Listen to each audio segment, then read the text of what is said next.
bà xong cái việc xúa đào bằng bộ tộc này thì cái bản bà xong phát cũng mà căn video này một chi monetary economics bà bên này dừng chỗ đào mình thì pram này về risk and term structure of interest rate bà chẳng chúng mình đi phong đái cứ dừng bắt đầu từ lời hai pay bà risk structure hay dừng chỗ hai pay thì bấy cứ income tax consideration bà income tax consideration bạc pun pun bạc chấm nâu bà pun bạc chấm nâu ok pun bạc chấm nâu ní cứ vì thưa ai này chấm nâu để bàn mau bị ca tinh bàn mồm nâu bao nhiêu nữa thôi chọc mồm bốn mình sẽ ca bạc để bàn mau bị bàn mồm nâu là dương tính từ bàn đó pun chẳng thưa ai chấm nâu bao nhiêu nữa bị thôi chọc bà với để thua ai từ một thôi cho ní vì hao thái chia risk mà chẳng phải chẳng dân từ mới thà ta anh em ban bẩm nó là vậy khác đại miền Hà Nội hay tệ tôn cho mình quân bạch nô bạn ta không quân từศึกษา sang du lịch buộc nhôm tao này bạn tí muối cái ở bóng squadประเภท ban bẩm nó là municipal bonds ban bẩm nó là khống mà the bond is issued by the state and local government và chứng chia ban nó là trên đòi rót nó sao rồi đấy chỉ miền rót hay nó xã quận và chứng rót nó rót này mùi ở thì họ được chia California được chia Washington State được chia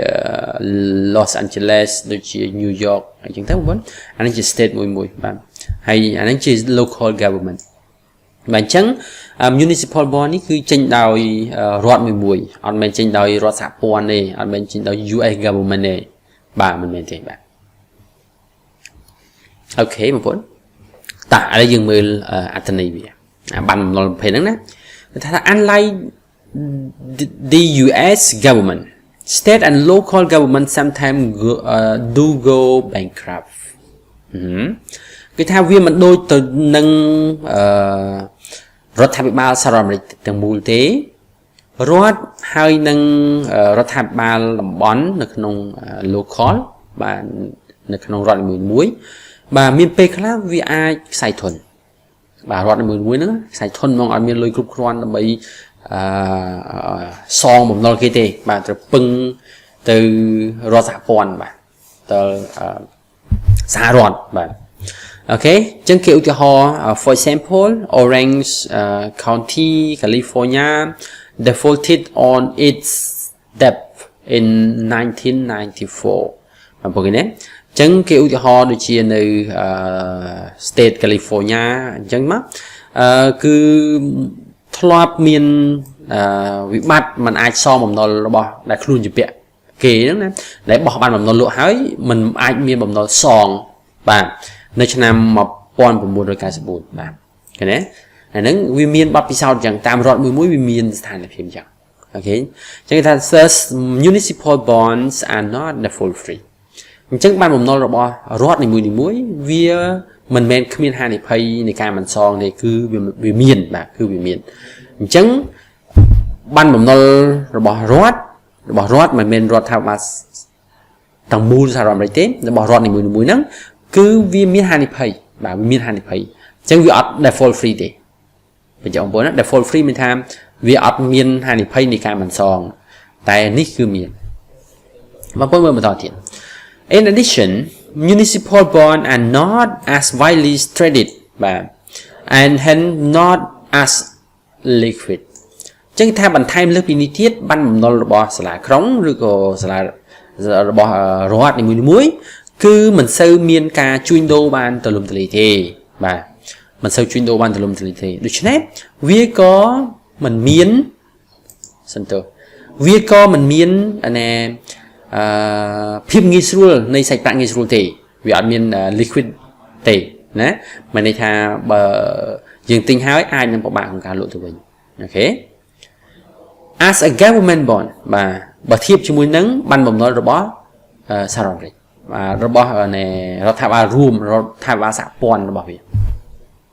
chỉ như mình tỏ thus based on risk and liquid consideration alone và chẳng cái tha được chứ nét bởi dương phải từ lừa hàng pay bà hai này phải default risk mấy nhóm bốn hai nâng liquidity sạch bạn nghề xuống bà về dương bị cha là từ lừa ban bầm nó việc cua tải mà ban bầm nó bỏ này sẽ là cống việc cua tải miền atra cả bạc pua bà dùng tam tha thì mới miền hai này phải bờ hai này phải dương mưa khẳng lớn lại default risk tham ban bầm nó lại miền hai này phải default risk nắng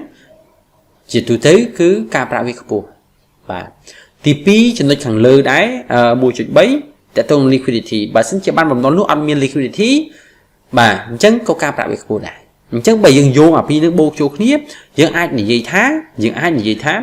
បានបំណុលរបស់រដ្ឋនីមួយៗគឺត្រូវតែមានការប្រាក់អត្រាការប្រាក់ខ្ពស់អូខេប៉ុន្តែយើងមើលនៅក្នុងនេះវាមានស្ថានភាពផ្សេងបងប្អូនណា so how can we explain fact 3បើបែបនោះធ្វើម៉េចយើងអាចបញ្យល់បតិកាទី3បានទៅបងប្អូនทำไมយើងបញ្យល់បានបើប្រតិការទី3គេនិយាយថាម៉េចយើងទៅមើលបន្តិចទាំងអស់គ្នាបងប្អូនលោកបងប្អូនភ្លេចបាទប្រតិការទី3គេនិយាយថា since 1940 the interest rate on municipal bond has lower than interest rate on US government bond ឃើញទេគេថាក្រោយពីទសវត្សរ៍ឆ្នាំ1940មកបានបំណុលរបស់សាលាក្រុងឬក៏របស់រដ្ឋមួយហ្នឹងមានការប្រាក់ទាបជាងបានបំណុលរបស់រដ្ឋាភិបាលវាទៅជាថយវិញពីនឹងមករហូតដល់ឥឡូវបងប្អូនវាទៅជាទៀបជាងប៉ុន្តែបើយើងយោងតាមការវិភាគរបស់យើងវាត្រូវខ្ពស់ជាងមិនត្រូវអញ្ចឹងមូលហេតុអីយើងធ្វើដល់គ្នាអូខេដែលថា interest rate on municipal bond are actually lower than interest rate on US government bond បាទអញ្ចឹងនៅក្នុង fact ទី3គេនិយាយអញ្ចឹងគេនិយាយថាការប្រាក់អត្រាការប្រាក់របស់បានបំណុលធនាគារបានបំណុលរបស់រដ្ឋមួយវាមានការមានចំនួនតិចជាងតិចថោកជាងអត្រាការប្រាក់ទៅលើបានបំណុលរបស់រដ្ឋាភិបាលបើអញ្ចឹងកន្លែងនេះវាយើងមើលទៅវាដូចជា contract បាទ contract ឬក៏ error of principle error of theory ឬក៏ error of framework បាទខុសទៅនឹងក្របខ័ណ្ឌការងារបាត់អូខេប៉ុន្តែយើងទៅមើលចម្លើយថាម៉េចក៏វាទៅជាអញ្ចឹងបើយើងវិភាគទៅជាអត្រាការប្រាក់វាខ្ពស់បែរទៅជាវាទាបតា The answer is that the interest payment on municipal bond are exempt from federal income tax នេះជាចំណុចសំខាន់បងប្អូនបាទការប្រាក់ដែលបង់ទៅលើបានបំណុលរបស់រដ្ឋនីមួយៗគឺត្រូវបានលើកលែងបាទលើកលែងមិនយកពន្ធដោយរដ្ឋាភិបាលសហព័ន្ធបាទអត់យកពន្ធទេបងប្អូនគេអត់នេះជាបញ្ហាឃើញណានេះគឺជាចំណុចដែលធ្វើឲ្យមនុស្សម្នាចង់ទិញបាទអញ្ចឹងនៅពេលដែលចង់ទិញវាคล้ายទៅជា liquid បាទណាវាคล้ายទៅជា liquidity បាទនៅពេលដែលវាคล้ายទៅជា liquidity ការប្រាក់វាថោកចូលរឿងមកឃើញតាthat this tax advantage increase the demand of municipal bond and thereby make their interest rate lower ឃើញទេហ្នឹងហើយកន្លែងដែលខ្ញុំថាមិញហ្នឹងណាបាទគុណសម្បត្តិទៅលើពន្ធដារនេះការកើនឡើងនៃគុណសម្បត្តិពន្ធដារនេះវាធ្វើឲ្យតម្រូវការនៃបានបំណុលនឹងកើនឡើងដែរដូច្នេះក៏វាធ្វើឲ្យអត្រាការប្រាក់នៃបានបំណុលនោះថយចុះអញ្ចឹងនៅពេលដែលគេត្រូវការច្រើនគឺសកម្មភាពក្នុងការទិញហ្នឹងវា active វាច្រើនវា widely ធំទៅអញ្ចឹងការប្រាក់ថយចុះណាអាហ្នឹងច្បាប់តម្រូវការយើងដឹងហើយត្រូវការច្រើនបើសិនជាយើងនិយាយតំណែងបើគេត្រូវការច្រើនវាឡើងថ្លៃតំណែងបាទតែដល់ពេលបានបំណុលនេះយើងត្រូវការទៅយកលុយទៅឲ្យគេខ្ចីច្រើនអញ្ចឹងគេឲ្យការប្រាក់ថោកវិញតែអញ្ចឹងពួកមនុស្សជាច្រើនដែលចង់បានអញ្ចឹងឲ្យការប្រាក់ថោកក៏គេព្រមដែរអូខេនេះបងប្អូនបាទឬក៏យើងនិយាយថាបានបំណុលឡើងថ្លៃក៏បានដែរបានបំណុលឡើងថ្លៃហ្នឹងគឺការប្រាក់ថោកបាទការប្រាក់ថោកយើងទិញបានបំណុលហ្នឹងតម្លៃដដែលប៉ុន្តែបានផលមកតិចជាងមុនបាទមកការប្រាក់ថ្លៃយើងទិញបានបំណុលនឹងតម្លៃដដែលហ្នឹងប៉ុន្តែការប្រាក់បានខ្ពស់អញ្ចឹងបងប្អូនតោះឥឡូវយើងមើលបន្ត and income tax consideration can explain phase 3 បាទដូច្នេះតើតើជាមួយនឹងការយកពន្ធទៅលើប្រាក់ចំណូលបាទវាអាចបញ្យល់ពីព្រឹត្តិការណ៍ទី3បានណាគេថា why ព្រឹត្តិការណ៍ទី3ថា why since 1940 interest rate on municipal bond have been lower than interest rate on US government bond បាទដែល phase 3 គេថាហេតុអ្វីបានជាចាប់ពីឆ្នាំទសវត្សរ៍ឆ្នាំ1940អត្រាការប្រាក់ទៅលើបានបំណុលរបស់រដ្ឋនីមួយៗវាមានតម្លៃទៀបជាងអត្រាការប្រាក់របស់បានបំណុលរដ្ឋាភិបាលសហរដ្ឋអាមេរិកទាំងមូលបាទហេតុអីអញ្ចឹងគេមានព្រឹត្តិការណ៍របស់វាបងប្អូនមើលណាតាំងពី before 1940 federal income tax rate were quite low បាទអូខេគេថាមុនឆ្នាំ1940អត្រាពន្ធប្រាក់ចំណូលរបស់សហព័ន្ធគឺវាទាបបាទកាលនោះណាបងប្អូនអញ្ចឹងកាលនោះបើអត្រាការប្រាក់វាទាបបានបំណុលរបស់រដ្ឋាភិបាលហើយនឹងបានបំណុលរបស់រដ្ឋនីមួយៗ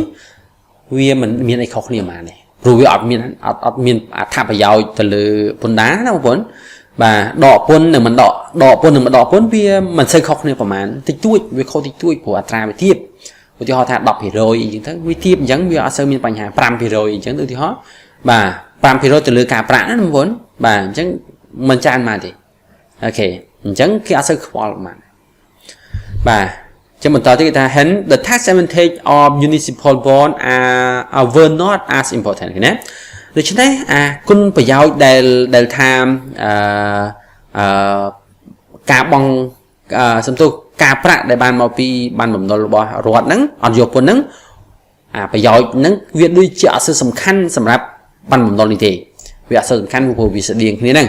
មិនយកពន្ធនឹងយកពន្ធវាចង់ប្រហែលគ្នាហ្នឹងព្រោះយកពន្ធក៏យកទៅតិចដែរអញ្ចឹងមិនអីទេឃើញទេបងអាហ្នឹងវាអញ្ចឹងអូខេយើងមើលបន្តទៀត the risk and liquid consideration can explain why before 1940 interest rate on municipal bond were higher than interest rate on US government bond អញ្ចឹងយើងឃើញថារឿងនេះអាចបញ្យល់ហើយបញ្យល់បានថាមុនពេលឆ្នាំ1940នោះការប្រាក់ទៅលើបានបំណុលរបស់រដ្ឋនីមួយៗហ្នឹងវាខ្ពស់ជាងអត្រាការប្រាក់ទៅលើបានបំណុលរបស់រដ្ឋាភិបាលសហព័ន្ធហើយបាទដោយសារតែវាមានអីវាមានហានិភ័យវាមានផលលំបាកទៅលើសាច់ប្រាក់ងាយស្រួលវាមាន risk ទៅលើ liquidity បាទដូច្នេះបានបំណុលហ្នឹងត្រូវតែការប្រាក់ខ្ពស់ប៉ុន្តែក្រោយមកក្រោយឆ្នាំ1940មកគឺពន្ធទៅលើសហព័ន្ធពន្ធប្រាក់ចំណូលដែលសហព័ន្ធរដ្ឋាភិបាលសហព័ន្ធយកហ្នឹងវាខ្ពស់បាទវាឡើងខ្ពស់ដល់ទៅ 40% បងប្អូនច្រើនមែនទែនទៅលោក Donald Trump ឡើងនៅឆ្នាំថ្មីនេះតាដែលបន្ថយពន្ធបាទប្រាក់ចំណូលបាទអញ្ចឹងទៅវារៀងធូរបន្តិចបាទនៅសល់ 35% 30% អញ្ចឹងទៅតាមប្រភេទនៃអាជីវកម្មមួយទៀតផងបាទអញ្ចឹងទៅរៀងធូរបន្តិចប៉ុន្តែនៅតែវាច្រើនប្រហែលច្រើនដដែលអញ្ចឹងក៏នៅតែគេសម្រុកទៅទិញបានបំណុលរបស់រដ្ឋនីមួយៗព្រោះវាអត់បង់ពន្ធបាទវាអត់បង់ពន្ធអាហ្នឹងវាល្អអញ្ចឹងបងប្អូនណាបាទអញ្ចឹងសរុបមកវិញថាហានិភ័យទៅលើការបង់ពន្ធមានន័យថាការធ្វើឲ្យថយប្រាក់ចំណូលទៅលើការបង់ពន្ធនេះវាតាក់ទាញធ្វើឲ្យមនុស្សចង់បានបំណុលរបស់រដ្ឋណារបស់រដ្ឋនីមួយៗហើយនៅពេលដែលតាក់ទាញឲ្យមានមនុស្សត្រូវការច្រើនធ្វើឲ្យអត្រាការប្រាក់នៃបានបំណុលនោះថយចុះអូខេនេះវាបញ្យល់នៅ fact ទី3ថាហើយនេះបានចាប់ពីឆ្នាំ1940មកការប្រាក់ទៅលើបានបំណុលរបស់រដ្ឋវាទាបជាងបានបំណុលរបស់រដ្ឋាភិបាលទាំងមូលវិញហេតុអីដោយសារហេតុផលទាំងនេះបាទ